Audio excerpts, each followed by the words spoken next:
conviction d'un Sénégal enraciné dans les vertus de la paix et du dialogue que j'ai appelé à l'organisation d'un dialogue national ouvert, pluriel et inclusif. Je ne saurais assez remercier le coordonnateur de ce dialogue national, ainsi que les présidents et rapporteurs de commission, de même que tous les participants, sans exception, qui ont su mettre le Sénégal au-dessus de tout pour produire en un temps record des recommandations fort stratégiques sur les différentes dimensions de la vie sociale, politique, économique et culturelle de notre pays. Je salue les conclusions très positives du dialogue national, dont la mise en œuvre débutera cette semaine par la saisine de l'Assemblée nationale pour la modification de certaines dispositions de la Constitution et du Code électoral, entre autres. Mes chers compatriotes, s'agissant de l'élection présidentielle du 25 février 2024, je tiens à ce que le gouvernement prenne toutes les dispositions pour une bonne organisation du scrutin, comme par le passé. En ce qui me concerne, j'ai suivi avec beaucoup d'attention et d'émotion les différentes manifestations de soutien à ma candidature pour un second quinquennat. La dernière étant celle de 512 maires et présidents de conseil départemental sur les 601 que compte notre pays. À cela s'ajoutent les soutiens de la diaspora, de mouvements de jeunes, de femmes, de nos respectés sages, d'enseignants, d'arabisants, de mouvements de religieux et bien d'autres groupes, tous déjà prêts pour mener le combat de ma réélection. À tous ces compatriotes, je voudrais exprimer ma profonde gratitude en réservant une mention spéciale et toute particulière à la coalition Benno Bokk Yakaar, à mon parti, l'Alliance pour la République, et à la grande coalition de la majorité présidentielle.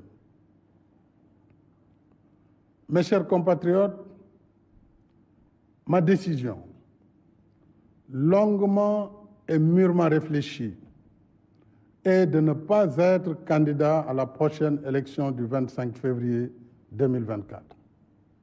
Et cela, même si la Constitution m'en donne le droit. En effet, depuis la révision constitutionnelle de 2016, le débat juridique a été définitivement tranché par la décision du Conseil constitutionnel numéro 1 C-2016 du 12 février 2016.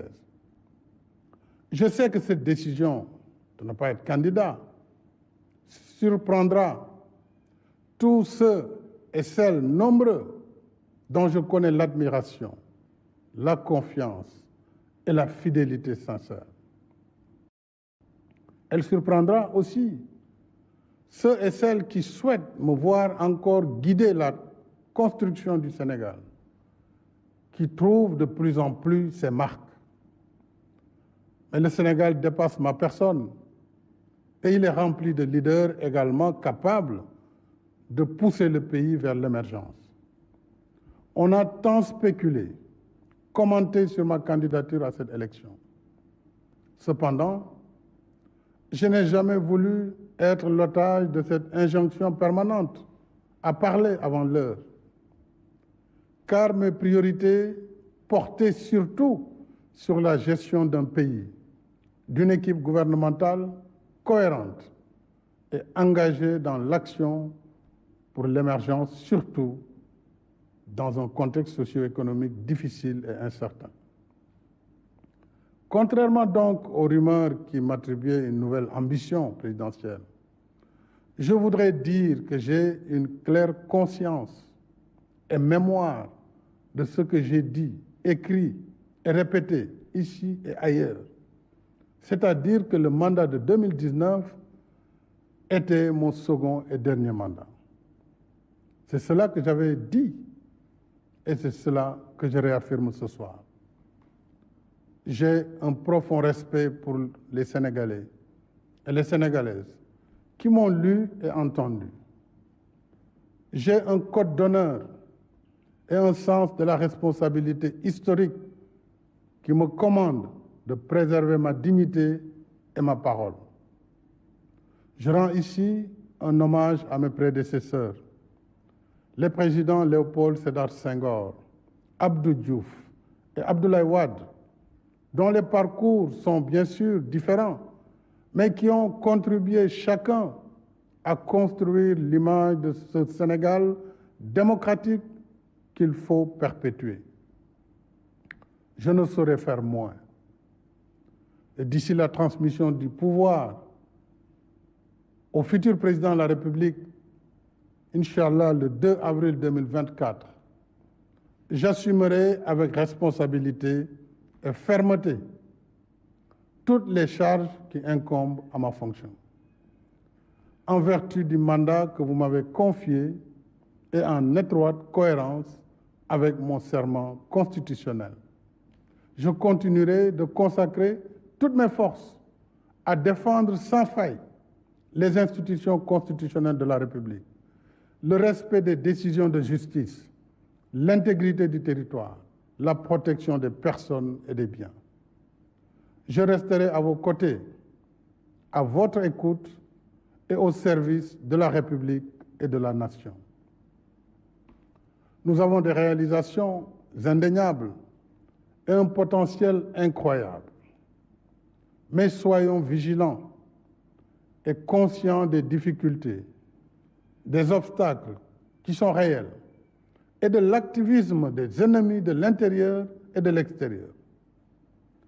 L'enjeu essentiel pour moi, c'est que notre cher Sénégal, ce pays que j'ai à cœur, que vous avez à cœur, garde le cap vers l'émergence dans la voie de l'action, de la paix, de la stabilité, du respect du droit, de l'ordre public, dans l'unité nationale et la cohésion sociale.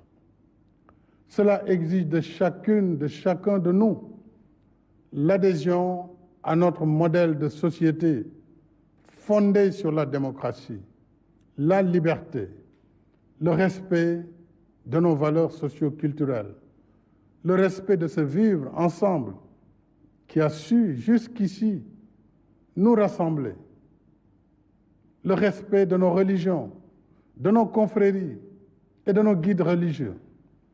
En somme, le respect de notre identité collective sénégalaise, qui est ancrage dans le socle socio-culturel sénégalais et africain, mais aussi ouverture dans la modernité. C'est seulement ainsi que nous pourrons poursuivre ensemble, épaule contre épaule, notre élan commun vers notre destin commun, fidèle à notre devise nationale. Un peuple, un but, une foi. Vive la République et vive le Sénégal. Mbokk yi, ginnaaw bu ma nuyoo